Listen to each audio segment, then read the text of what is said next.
আসসালামু আলাইকুম, স্বাগত জানাচ্ছি আরটিভি দুপুরের সংবাদে। আপনাদের সঙ্গে আছি আমি ফারিয়া শারমিন। তৃতীয় দফায় শুরু হচ্ছে অন্তর্বর্তী সরকারের প্রধান উপদেষ্টা ডক্টর মোহাম্মদ ইউনূসের সঙ্গে রাজনৈতিক দলগুলোর সংস্কার বিষয়ে আলোচনা। আজ দুপুর 2:30টায় রাষ্ট্রীয় অতিথি ভবন যমুনায় বিএনপির সঙ্গে বৈঠক দিয়ে শুরু হবে সংলাপ। বিকেল 3টায় জামায়াতে ইসলামী, 3:30টায় গণতন্ত্র মঞ্চ এবং 4টায় বাম গণতান্ত্রিক জোট, 4:30টায় হেফাজতে ইসলাম, 5টায় ইসলামী আন্দোলন বাংলাদেশ, 5:30টায় এবি পার্টির সঙ্গে সংলাপ করবেন প্রধান উপদেষ্টা। 6 সংস্কার কমিশন গঠনের পরপরই রাজনৈতিক দলগুলোর সঙ্গে সংলাপে বসছেন ডক্টর ইউনূস। সর্বশেষ গেল 31 আগস্ট সংলাপে রাজনৈতিক দলগুলোর সাথে মতবিনিময় করেন প্রধান উপদেষ্টা।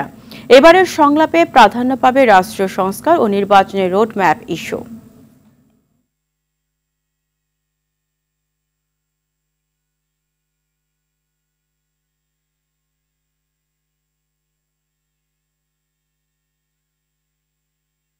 দর্শক, দুপুর 2:30টায় রাষ্ট্রীয় অতিথি ভবন যমুনায় অন্তর্বর্তী সরকারের প্রধান উপদেষ্টা ডক্টর মোহাম্মদ ইউনূসের সঙ্গে আলোচনায় বসবেন বিএনপি নেতারা।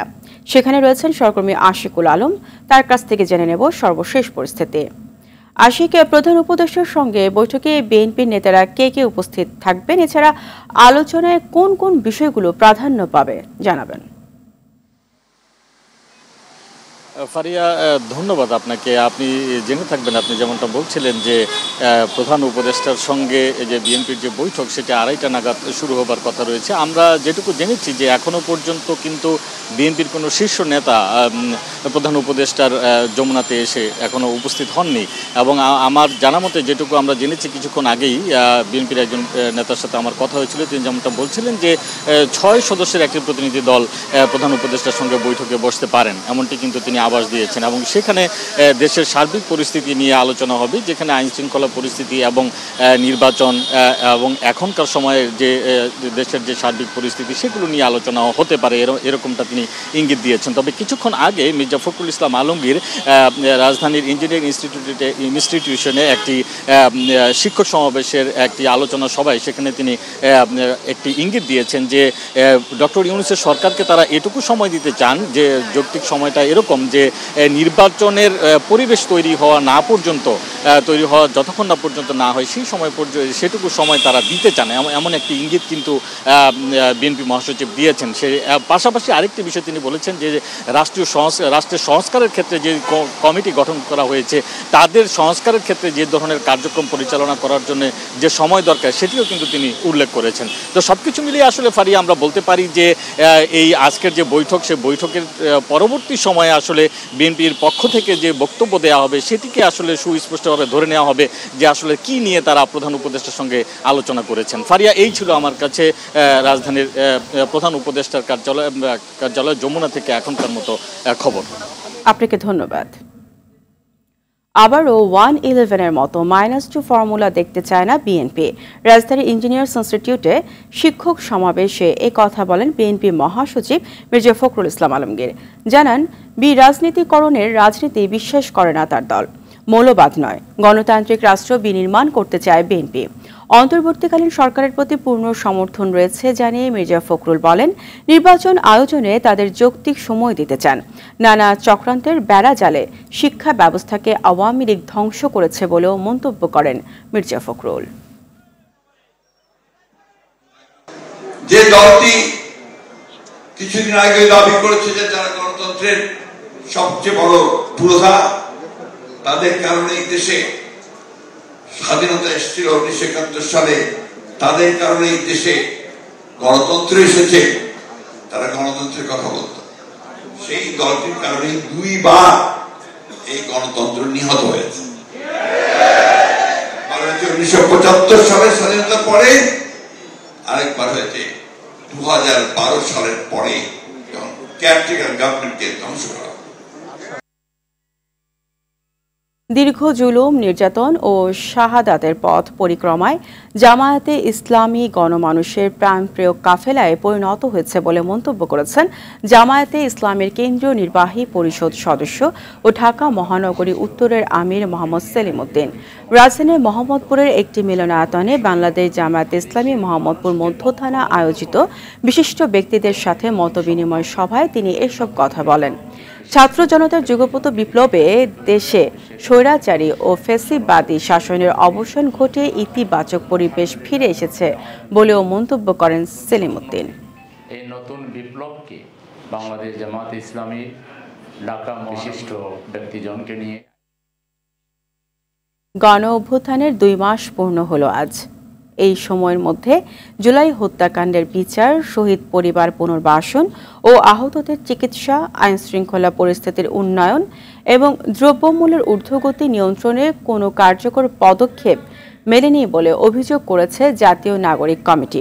প্রচণ্ড বৃষ্টি উপেক্ষা করে রাজধানীর শাহবাগে নাগরিক সমাবেশে জড়ো হন কমিটির সদস্যসহ বৈষম্য বিরোধী আন্দোলনে ক্ষতিগ্রস্ত অনেক পরিবার।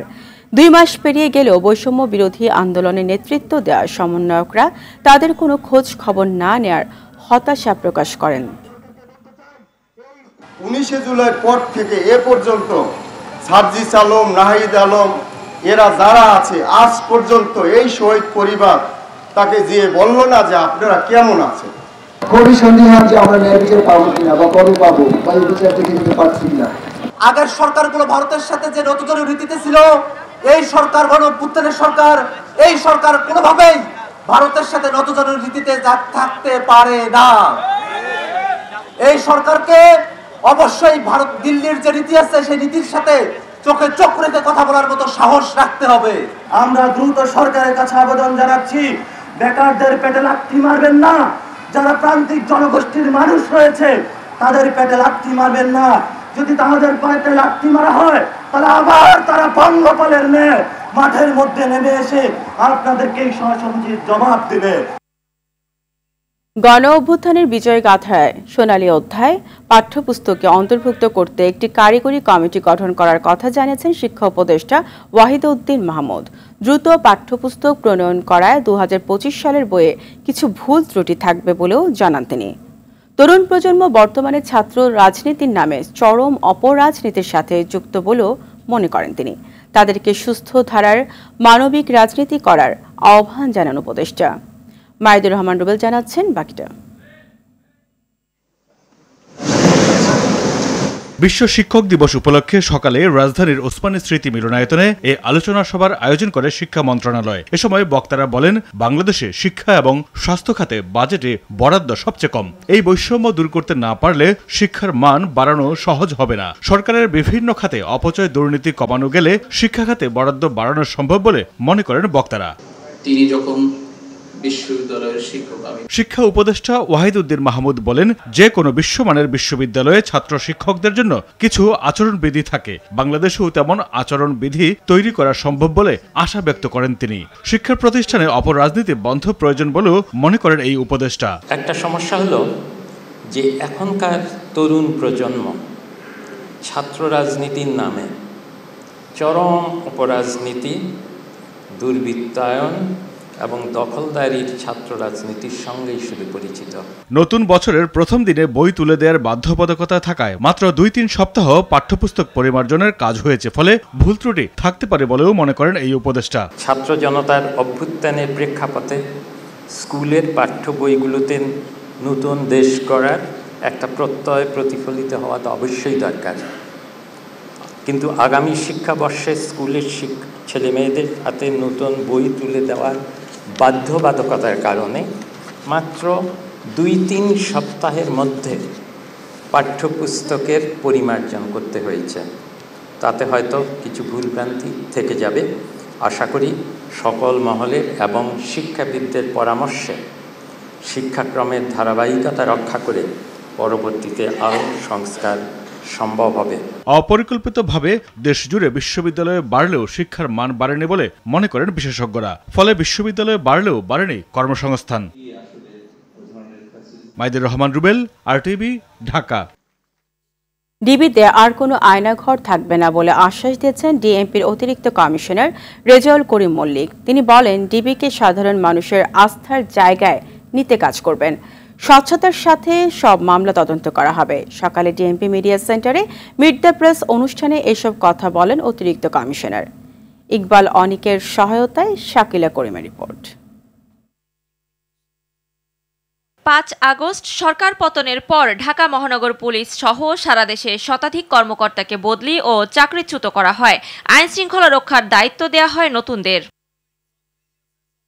ঢাকা মহানগর গোয়েন্দা পুলিশের দায়িত্ব পান অতিরিক্ত কমিশনার রেজাউল করিম মল্লিক। মিডিয়া সেন্টারের সংবাদ সম্মেলনে তিনি বলেন, ডিবির কলঙ্কিত অধ্যায় শেষ, আসামিদের আর হয়রানি করা হবে না, মানুষ ন্যায় বিচার পাবে। ডিবি আর নায়ক নায়িকার আড্ডাখানা হবে না বলেও জানান তিনি। স্পষ্টভাবে বলতে চাই, ঢাকা মহানগর গোয়েন্দা অফিসে আর কোনো আয়নাঘর থাকবে না। এখানে কোনো নায়ক নায়িকা বা সেলিব্রিটিদের সময় কাটানোর জায়গা হবে না, থাকবে না কোনো ভাতের হোটেল। আসামি যেই হোক না কেন সেই ন্যায় বিচার পাবে। গ্রেপ্তারকৃত আসামিদেরও নির্যাতন করা হবে না। ডিবি অফিসের নাম শুনলে আর কেউ যেন আতঙ্কিত না হয়, সাধারণ মানুষ যেন সুবিচার পায়, অন্যায় জুলুম থেকে বাঁচতে পারে, সেটি নিশ্চিত করা হবে। ডিবিকে মানুষের আস্থা ও ভালোবাসার স্থান হিসেবে প্রতিষ্ঠিত করতে চাই। ডিবি অফিস হবে ভুক্তভোগীদের ভরসা স্থল। দুর্গাপূজাকে কেন্দ্র করে পুরো রাজধানীতে নিরাপত্তা ব্যবস্থা নেওয়া হয়েছে বলে জানান রেজাউল করিম। দুর্গাপূজা উপলক্ষে সারা দেশের মতো ঢাকা মেট্রোপলিটন এলাকায়ও নিশ্চিত নিরাপত্তা ব্যবস্থা গ্রহণ করা হয়েছে। গোয়েন্দা পুলিশের কোনো কর্মকর্তা অপরাধ করলে ছাড় দেয়া হবে না বলেও হুঁশিয়ার করেন অতিরিক্ত পুলিশ কমিশনার। আমি আপনাদের নিশ্চয়তা দিচ্ছি, ডিবির কোনো সদস্য যদি কোনো ধরনের অনৈতিক ও অপেশাদার কর্মকাণ্ডের সাথে যুক্ত হন, তাদেরকেও বিন্দুমাত্র ছাড় দেওয়া হবে না। শাকিলা করিম, RTV, ঢাকা। ভারী বৃষ্টি ও পাহাড়ি ঢলে শেরপুর, ময়মনসিংহ ও নেত্রকোনার বিভিন্ন স্থানে বন্যা দেখা দিয়েছে। শেরপুরের নালিতাবাড়ি, শ্রীবর্তী ও ঝিনাইগাতি উপজেলায় কমপক্ষে 113টি গ্রাম এবং ময়মনসিংহের ধোবাউড়ায় 50টি গ্রাম বন্যায় প্লাবিত হয়েছে। শেরপুরে বন্যায় এখন পর্যন্ত 3 জনের মৃত্যুর খবর পাওয়া গেছে। নালিতাবাড়ি থানার ওসি সানোয়ার হোসেন জানান, খালিশাকুড়া গ্রামের ইদ্রিস আলী, বাঘবের গ্রামের মানিক মিয়ার স্ত্রী অমিজা খাতুন মারা গেছেন, তবে একজনের পরিচয় এখনও জানা যায়নি। পানি উন্নয়ন বোর্ড জানায়, শেরপুরের ভোগাই ও চিল্লাখালী নদীর বাঁধ ভেঙে পানি উপচে পড়েছে। ঝিনাইগাতিতে উপজেলা পরিষদ চত্বর, সদর বাজার সহ 40 গ্রামের নিম্নাঞ্চল প্লাবিত হয়েছে। সড়ক তলিয়ে যাওয়ায় যাতায়াত বন্ধ আছে। ময়মনসিংহের ধোবাউড়ায় নেতাই নদীর বাঁধ ভেঙে বাড়িঘরে পানি ঢুকে পড়েছে, তলিয়ে গেছে আমন ফসল। বৈরী আবহাওয়ার কারণে উপকূলের বিভিন্ন জেলায় বৃষ্টি হচ্ছে। টানা বৃষ্টিতে বিপাকে পড়েছেন মানুষ। পানি 1-2 ঘন্টার মধ্যে পানি আসি পড়ছে, পাহাড়ি ঢল।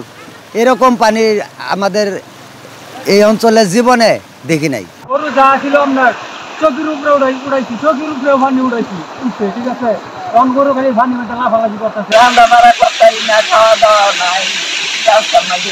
আমাদের কিছু ধান থোর আছিল, কিছু অথোর আছিল। থোরা লাগলে তো এলে তো মনে করো বিশাল করতে, এলে তো আর হবে না, ধান হবে না। আর দর্শক, বন্যা পরিস্থিতির খবর জানাতে শেরপুর থেকে সরাসরি যুক্ত হচ্ছেন সহকর্মী মুগনিউর রহমান মনি। মুগনিউর, আকস্মিক বন্যায় শেরপুরের কি ধরনের পরিস্থিতি তৈরি হয়েছে জানাবেন।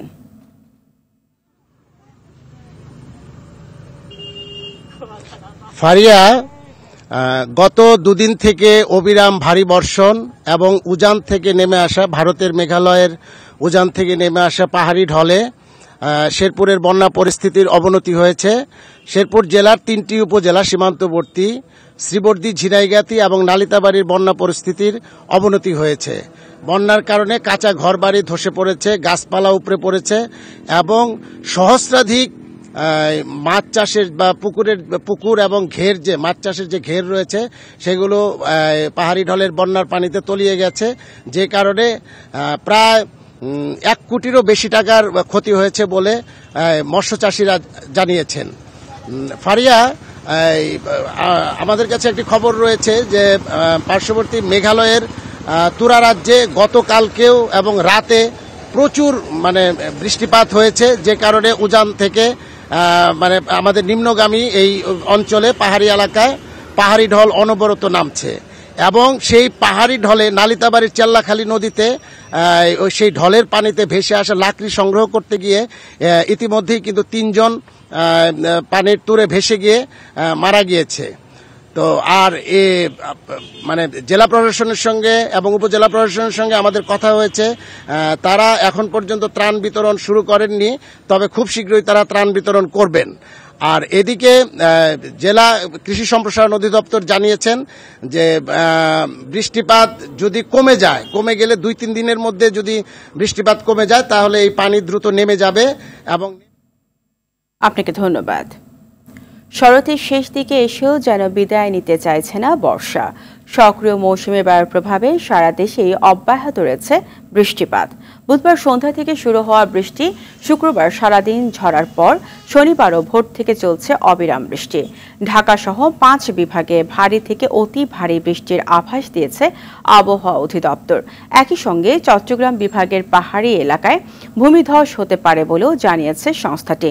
অনবরত বৃষ্টির কারণে রাজধানীর অলিগলিতে পানি জমে গেছে। দুর্ভোগে পড়েছে সাধারণ মানুষ, বিশেষ করে যান জলজটে ভোগান্তি পোহাচ্ছেন কর্মজীবী মানুষ।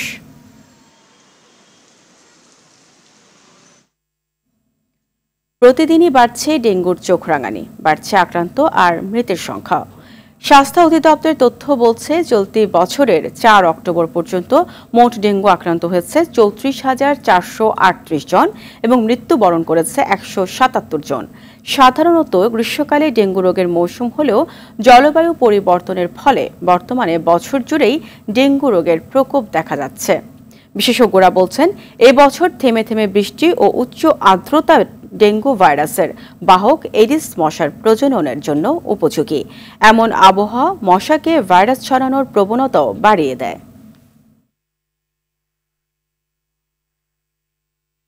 জাতীয় জ্বালানি নিরাপত্তাকে বিঘ্নিত করার লক্ষ্যে তেলবাহী জাহাজে পরপর অগ্নিকাণ্ডের ঘটনা ঘটতে পারে বলে জানিয়েছেন বাংলাদেশ শিপিং কর্পোরেশনের ব্যবস্থাপনা পরিচালক কমোডর মাহমুদুল মালিক। দুপুরে সংবাদ ব্রিফিংয়ে এ কথা বলেন তিনি। বলেন, তদন্তের পর বিস্তারিত জানা যাবে। এদিকে দুর্ঘটনা তদন্তে কমিটি গঠন করা হয়েছে। গেল রাতে চট্টগ্রাম বন্দরের বহির্নোঙরে বাংলার সৌরভ নামে তেলবাহী জাহাজে অগ্নিকাণ্ডের ঘটনা ঘটে। এ সময় আতঙ্কে নদীতে ঝাঁপ দিয়ে সাদেকুল নামে একজন নিহত হন। জাহাজটি থেকে 47 জন নাবিককে জীবিত উদ্ধার করা হয়েছে। বাংলাদেশ শিপিং কর্পোরেশনের মালিকানায় বাংলার জ্যোতি ও বাংলার সৌরভ নামে তেলবাহী 2টি জাহাজ রয়েছে। এগুলো সাগরে অপেক্ষমান বড় জাহাজ থেকে তেল নিয়ে বন্দরে পৌঁছানোর কাজ করে। গত 30 সেপ্টেম্বর বন্দরের ডলফিন জেটিতে বাংলার জ্যোতিতে বিস্ফোরণের পর আগুন লাগে। এই ঘটনায় 3 জন মারা যান।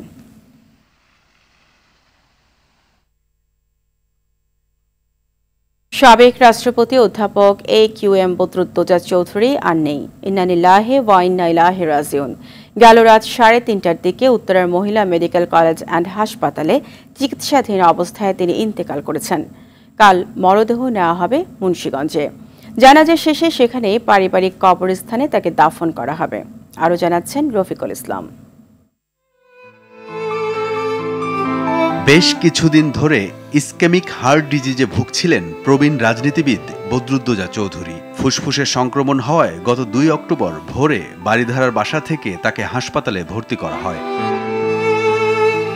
শুক্রবার দিবাগত রাত 3:30টার দিকে উত্তরার মহিলা মেডিকেল কলেজ অ্যান্ড হাসপাতালে চিকিৎসাধীন অবস্থায় মারা যান তিনি। মৃত্যুকালে তার বয়স হয়েছিল 94 বছর। বদরুদ্দোজা চৌধুরী 1930 সালের 11 অক্টোবর কুমিল্লা শহরে নানা বাড়িতে জন্মগ্রহণ করেন। 1954 থেকে 55 সালে ঢাকা মেডিকেল কলেজ থেকে MBBS ডিগ্রি লাভ করেন। পরে তিনি লন্ডন থেকে চিকিৎসা বিজ্ঞানে উচ্চতর ডিগ্রি অর্জন করেন। খ্যাতিমান এই চিকিৎসককে রাজনীতিতে নিয়ে আসেন শহীদ রাষ্ট্রপতি জিয়াউর রহমান। 1978 সালে নিজের প্রতিষ্ঠিত জাতীয়তাবাদী দল বিএনপির প্রথম মহাসচিব করেন তাকে। বিএনপির প্রতীক ধানের শীষ নিয়ে মুন্সিগঞ্জের শ্রীনগর থেকে 1979, 1991, 1996 ও 2001 সালে সংসদ সদস্য নির্বাচিত হন তিনি। জিয়াউর রহমানের সরকারে তিনি উপপ্রধানমন্ত্রীর দায়িত্ব পালন করেন। প্রধানমন্ত্রী খালেদা জিয়ার সরকারের আমলে শিক্ষা ও পররাষ্ট্রমন্ত্রী এবং সবশেষ রাষ্ট্রপতির দায়িত্ব পান বি চৌধুরী। 2001 সালের 14 নভেম্বর বেগম খালেদা জিয়ার নেতৃত্বে 4 দলীয় জোট সরকারের আমলে রাষ্ট্রপতি নির্বাচিত হন বদরুদ্দোজা চৌধুরী। তবে কিছুদিনের মধ্যেই সরকারের সঙ্গে মতপার্থক্য দেখা দেয়। ফলে 2002 সালের 21 জন রাষ্ট্রপতির পদ ছাড়তে বাধ্য হন তিনি। পরে 2004 সালের 8 মে বিকল্পধারা বাংলাদেশ নামের রাজনৈতিক দল প্রতিষ্ঠা করেন। আমৃত্যু দলটির প্রেসিডেন্ট ছিলেন তিনি। সন্ত্রাস, হত্যা, গুম। রফিকুল ইসলাম, RTV, ঢাকা। নারী টি-20 বিশ্বকাপে নিজেদের দ্বিতীয় ম্যাচে আজ ইংল্যান্ডের মুখোমুখি হবে বাংলাদেশ। আরব আমিরাতের শারজায় ম্যাচটি শুরু হবে রাত ৮টায়। আসরের প্রথম ম্যাচে 10 বছরের আক্ষেপ ঘুচিয়ে টি-20 বিশ্বকাপে জয়ের দেখা পেয়েছে নিগার সুলতানা জ্যোতির দল। এই ম্যাচেও সেই ধারা অব্যাহত রাখতে চায় সুবহানা মুস্তারি নাহিদারাও। বিস্তারিত রাফি আমিনের রিপোর্টে। ঘরের মাঠে বিশ্বকাপ খেলার সুযোগটা হাতছাড়া হলেও প্রথম ম্যাচের পর হয়তো আক্ষেপটা কিছুটা কমেছে বাংলাদেশ নারী দলের। দীর্ঘ 10 বছরের জয়ের ক্ষুধা মিটিয়ে স্কটল্যান্ডকে হারিয়েছে 16 রানে। এমন শুভ সূচনার পর জ্যোতিদের সামনে এবার কঠিন ইংলিশ পরীক্ষা। দলটির বিপক্ষে টি-20তে 3 দেখায় 3টিতেই হেরেছে টাইগার্সরা। তবে দারুণভাবে আসর শুরু করা দলটির নজর 2 পয়েন্টেই। স্কটিশদের হারালেও ফিল্ডিং নিয়ে কপালে চিন্তার ভাঁজ দলটির। তাই গত ম্যাচের ভুল শুধরে ইংল্যান্ডের বিপক্ষে 3 বিভাগেই শতভাগ দিতে চান সুবহানা মুস্তারি। আমরা আশাবাদী যে কালকের ম্যাচটা আমরা আমাদের 100% এফোর্ট দিব। যেখানে যেখানে ভালো করার সেটা ব্যাটিং ইউনিট, বোলিং ইউনিট আর ফিল্ডিংয়ে আমরা আমাদের 100% ট্রাই করব। এদিকে শারজার উইকেটে স্পিনারদের আধিপত্যটাই দেখা যায় বেশি, যেখানে আসরের প্রথম দিনে 2 ম্যাচের 33 উইকেটের 22টি যায় স্পিনারদের পকেটে। এক্ষেত্রে লড়াইটা হতে পারে রাবিয়া নাহিদাদের বিপরীতে ইংলিশ স্পিনার সোফি এক্লেস্টন ও সারাহ গ্লেনের। ফলে আত্মবিশ্বাসী বাংলাদেশকে হারিয়ে শুভ সূচনা করতেই মাঠে নামবে ইংল্যান্ড। তবে শক্তিশালী দলটিকে কোনো রকম ছাড় দিতে নারাজ গত ম্যাচে ম্যান অফ দ্য ম্যাচ হওয়া ঋতুমণি। আমাদের দিক থেকে কোনো দিক থেকে ছাড় দেব না। আমরা আশা করছি আমরা যদি একটা টার্গেটে দিতে পারি উইনটা আমাদের কাছেই আসবে। এর আগে দিনের অন্য ম্যাচে শ্রীলঙ্কার বিপক্ষে বিকেল 4টায় বিশ্বকাপ মিশন শুরু করবে অস্ট্রেলিয়া। রাফি আমিন, RTV। তৃতীয় ওয়ানডেতে আয়ারল্যান্ডকে 174 রানে হারিয়ে সিরিজ নিশ্চিত করেও দুশ্চিন্তায় দক্ষিণ আফ্রিকা। আবুধাবিতে টস জিতে ব্যাট করতে নেমে 4 উইকেটে 343 রান সংগ্রহ করে প্রোটিয়ারা। দলের হয়ে সর্বোচ্চ 112 রান করে অপরাজিত থাকেন ট্রিস্টান স্টাবস। জবাবে 30.3 ওভারে 169 রানে গুটিয়ে যায় আইরিশদের ইনিংস। সিরিজ জয়ের পর ক্রিকেট সাউথ আফ্রিকা এক বিবৃতিতে জানায় পিঠে চোটের কারণে সিরিজের শেষ ম্যাচ সহ বাংলাদেশ সিরিজ থেকেও ছিটকে গেছেন পেসার নান্দ্রে বার্গার। এদিকে এই ম্যাচে ছিলেন না দলটির top order batter Tony de Zorzi. ডান হাঁটুতে চোট পেয়েছেন তিনি, ফলে তাকে নিয়েও দেখা দিয়েছে শঙ্কা। দুপুরের সংবাদ এই পর্যন্ত। সবশেষ সংবাদ জানতে যে কোনো মোবাইল ফোন থেকে 24141 নম্বরে ডায়াল করুন। জেলা সংবাদ বিকেল 4:45টায় দেখার আমন্ত্রণ রইল। ধন্যবাদ সবাইকে।